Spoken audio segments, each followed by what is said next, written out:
I thought it would be easy to record a video and then post it later. Okay, welcome to Bali. Pretty dreich day in Bali. Better than being a dreich day in Scotland, I suppose. My last visit to Scotland wasn't as I planned, let's say. But that's another story. I'm sure some of you know about that. But anyway, that's in the ether somewhere manifesting its good points and its bad points, and depending if you flap your wings about it, which you can see by my tone of voice and my mannerisms about it. Stop flapping my wing. Was it really a big flap anyway? There was more people flapping than me.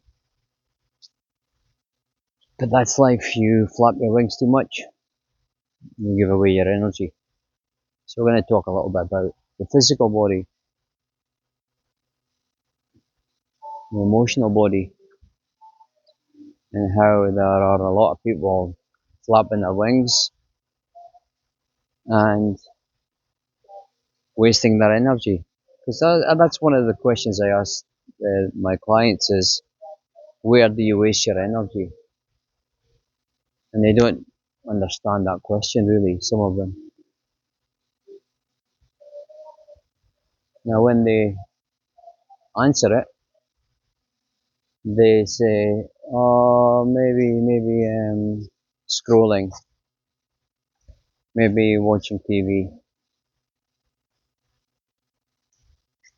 maybe other things. But a lot of people's energy is wasted on people who are never gonna pull the trigger, as say. They're never gonna do something for themselves. They're always looking for opinions from others. And they'll just go from one friend to the next, and who gets drained? The friends. Yeah? Now, this person, if you don't recognize, this person is actually draining your life force. It's sucking the energy out of your body. Now, we have a choice. Every time we meet this person, we let them take the energy. For a simple procedure. When they start to talk about any third dimensional stuff, which is fear, war, vengeance, money, that's all 3D, guys. Yes, you need it to survive, but it's not your reality. But you can create your reality just by saying to that person, okay, let's not talk about that. Let's talk about the good things that's happened. What good things have happened in your life this week? Then you change the demographics. Then you've created the environment that you want to talk about. And if that person is uncomfortable talking about that, then you've got your answer. Fucking, fucking energy vampire. Total waste of space. Coming there to suck your energy, and then they go away feeling okay, and you go away and you are down there feeling like shit. Now they're coming to you because you're an empath.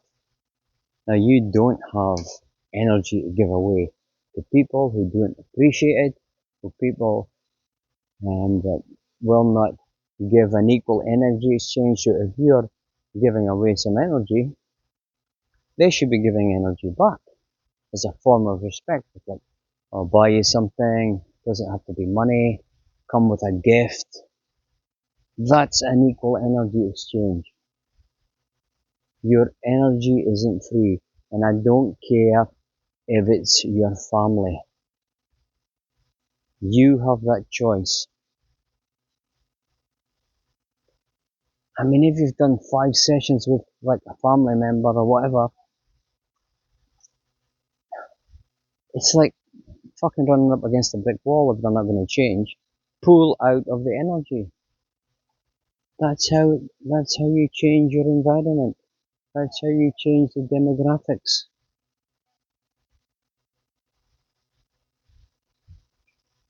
That's where you waste your energy. And then at the end of the week, someone says to you, "Oh, I really would like to do a session with you this weekend." You say, "I'll tell you what, I'm fucked." But you had an opportunity to have an equal energy exchange. You're helping someone. They're paying you for the session, and then you go to and then you can say to your kids, "Okay, let's go for something nice to eat. Let's bring in the love back into the family." It's not the case of, "Oh, mom, dad, can we go for something to eat?" I don't have money. I need money for this. Got to pay for this. You see how it works? You're trapped in I'm a good person mode. Doesn't work like that. Fucking create a healthy boundary. When people want to heal, they have to step into their own healing power. You're just a conduit for that next step for them.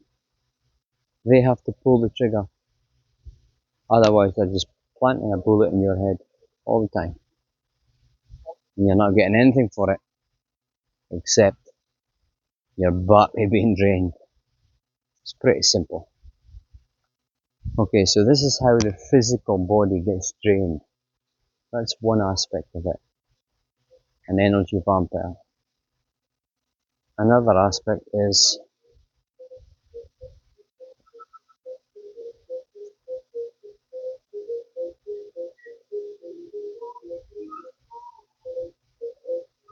so this woman that you just, and everyone has a flaw in their gait, let's say.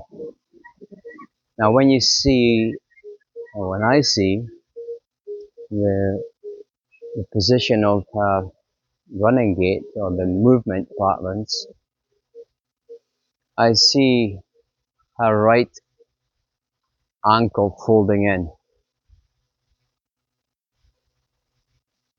on the physical body.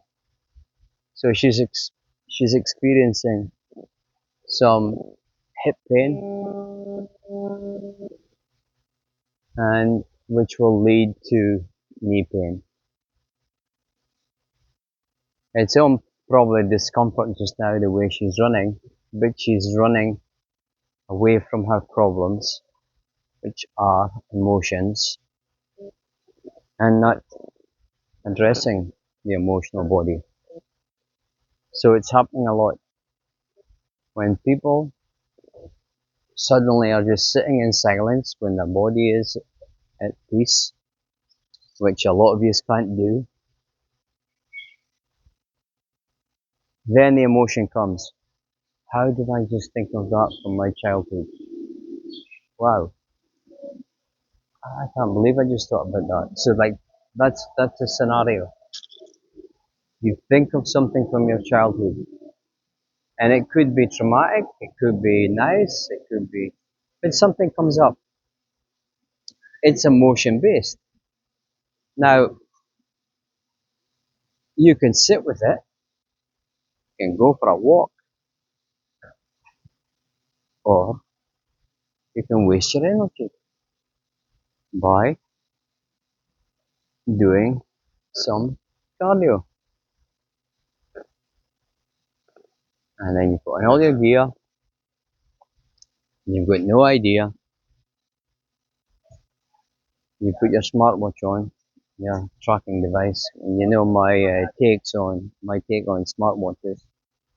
So you put on your smartwatch, you put EMF in your body, you've got your phone, so you're a magnetic body, you're wasting your salt by sweating, you're removing the magnetism from your body, and you waste your energy. And instead of topping it up with salt, because when the salt's removed, the cravings come in. And when you've exercised, you are craving something nice based on that emotion. So you could have an emotion from your childhood, let's say abandonment, in a fight with your father.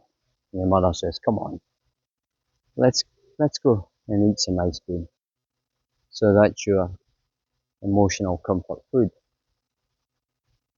So it doesn't matter what you do, like when you're doing physical exercise, I mean really physical, when you're breaking up a sweat, the craving of ice cream will still be there.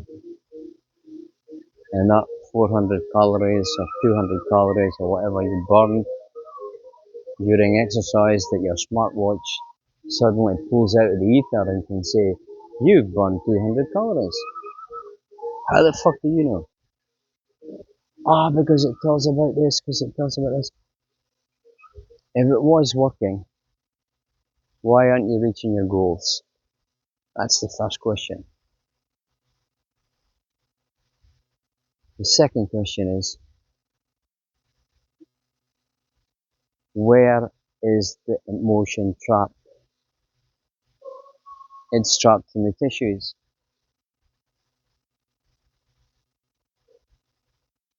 So it's holding on to that.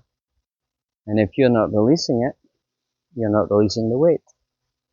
Simple. I don't know how many people I see who are obese and are wearing a smartwatch. It's a bit like sitting in a car without petrol in it and expecting it to go somewhere. It's never gonna move until you change something in your environment.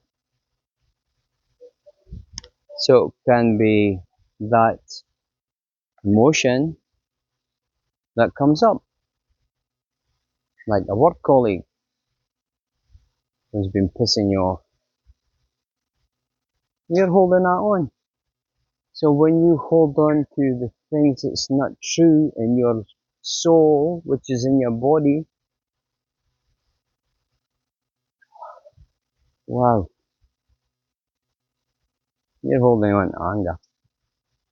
So when you put anger in your body, it's going to come up as discomfort or pain, or it'll start to reject it, and it'll give you some form of like,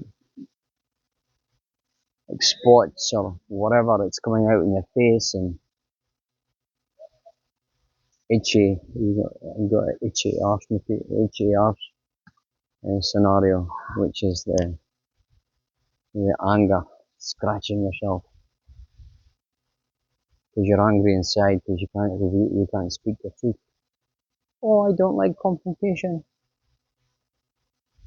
but you better get used to it because the same people that suck your energy will come back from that confrontation when all it takes is, hey, you don't like me talking to you like that, and I would never talk to you like that. Don't fucking talk to me like that. Watch them shit their pants.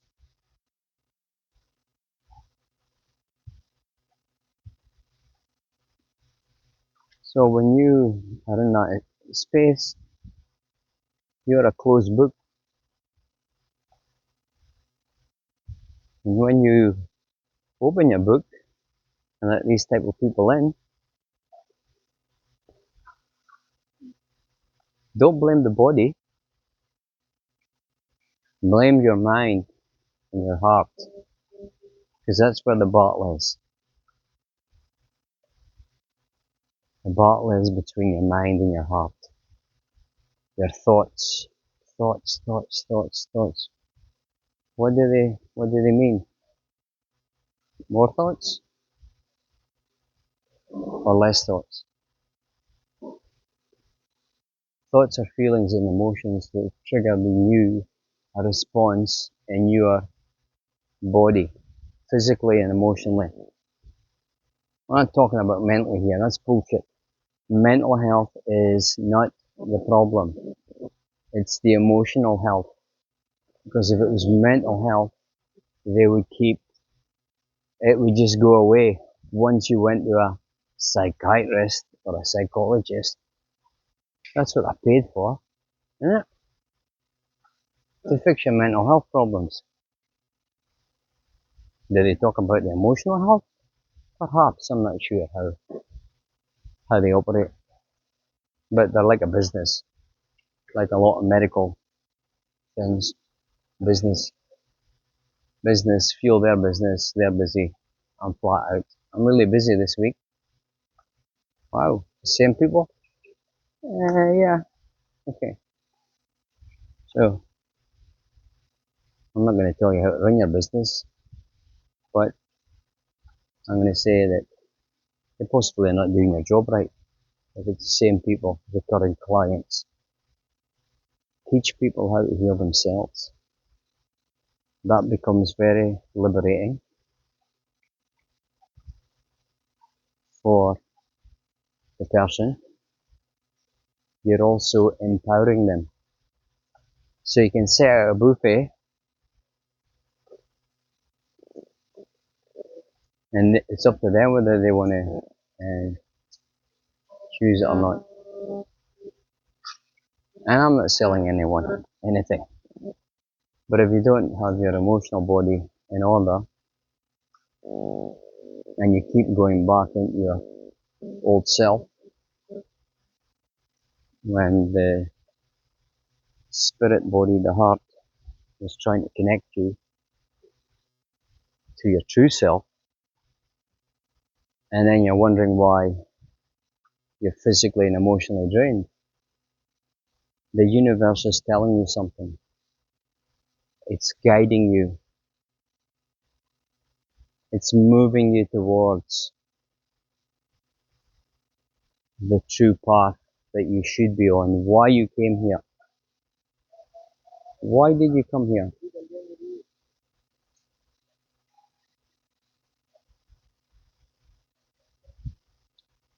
It's $1 million question. Going on to the next thing. What's your purpose? What's your passion? And do you love yourself? My purpose is to, in a short version of it, is to guide everyone out of the zoo that I was trapped in. But I had a dark night of the soul.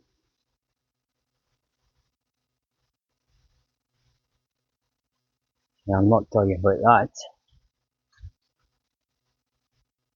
What's your passion? Fucking passion is to giving people instant relief, not in a sexual manner. That's just for me and my wife.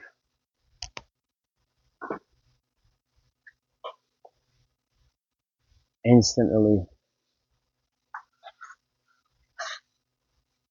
Hey Ron, my back pain's just suddenly gone.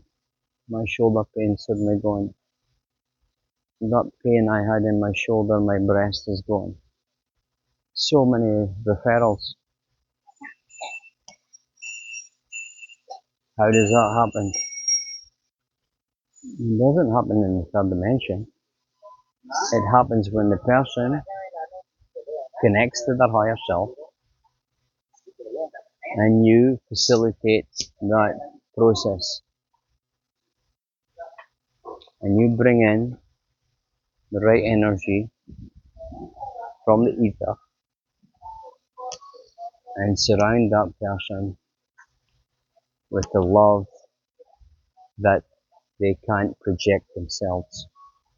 And that's when it comes to, do you love yourself? And we're not taught about loving ourselves because it's conceited. It's big-headed. We're not allowed to do that. But yet our body craves love. Because when you're in pain, for fuck's sake, don't go running. Don't go like cycling. Please just go for a walk. Please just go and sit on the beach and watch the sunrise or sunset. Let me heal through nature. And when you're looking for love and you're in that frequency, you're gonna attract the same fuckwits in the physical realm as what you're vibrating at. So you're vibrating at someone else, looking for love, same frequency. It's an energy exchange. It's an energy match. And then suddenly, this girl or guy comes into your life, talks the talk, but after a month or two, he's not walking the walk. And then boom. Oh, it always happens to me. It happens to you because you're in the wrong frequency. You're both looking for love. You're not loving yourself. Now, when you vibrate on the same frequency as someone, that's what you're going to attract. The same energy match. So if you're in 500, which is unconditional love, that's why so many women are fucking attached to their cats and their dogs. Nothing wrong with that. Nothing wrong with it. But they're trying to give you love. When they come up to you, when they lie beside you, and all you do is you go out walking and the dog loves you because it's taking a walk and then all the time you're looking for love yourself and you can't get it. And then you can't take a dog to a nightclub because the dog would just walk in 2 seconds, it would be out. There's nothing in there that's going to give you love. Because low energy, alcohol go together.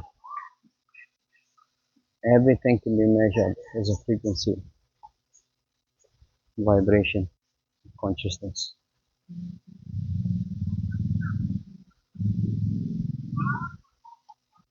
So if you have a vibrational frequency of acceptance, which is 350, which is quite high, and you go to a nightclub and they, hey, this guy's cool. Wow, he can really dance well. He's accepting life. Why is he not stressed? I'm in fear. I need someone to protect me. But I'm gonna go up to him and go, hey, how are you? And I'm gonna project that I'm not in fear and that I'm a really nice person and la di la di la. And then the next thing is we're in a sort of semi-bonded relationship. And then let's use the female as an example. She starts saying, oh no, I don't know what I'm gonna do. My parents are sick and I'm afraid I'm gonna die. Oh, I need support. I need support. What's that gonna do to your energy? It's gonna fucking drag it back down slowly. And that's why people who are in long relationships, and if people are not on the same frequency as them, they slowly drift apart because one tries to get out of the zoo. One's comfortable in the zoo. Oh, it's okay. We've got our wages coming in at the end of the month, and we've got money to spare. We can go on holiday. But meanwhile, the nervous system is getting depleted. Stress levels are going up.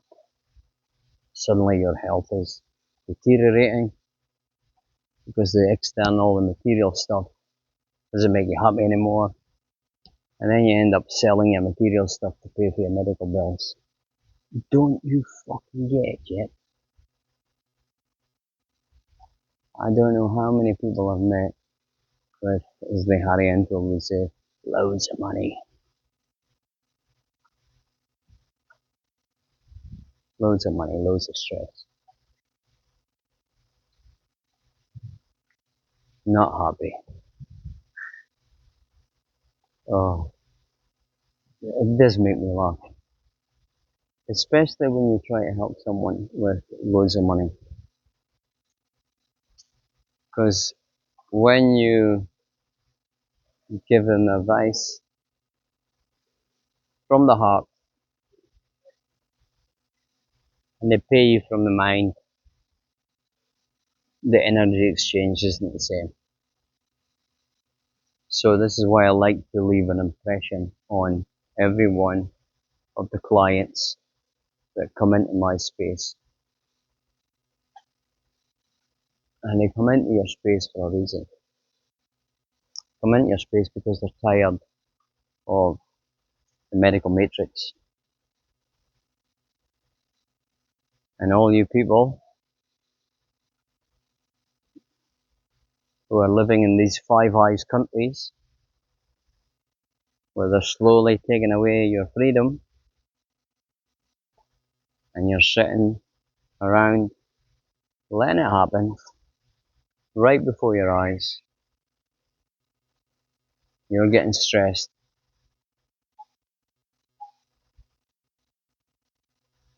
It's going to come to the point where the farmers and the pitchforks will be out, and that's where the tipping point is. And I talked a little bit about the tipping point last time I spoke, but I remember playing in a seesaw when I was a kid, and there was someone who was like heavier than you. You couldn't. It doesn't matter what you do, you can't move them. You're on that fucking seesaw. You're up at the top, dangling your legs. You can't do fuck all about it. Unless you jump off, and the guy fucking then doesn't. Nothing happens to him. But when he stepped off, what happened to you? You went down like a ton of bricks.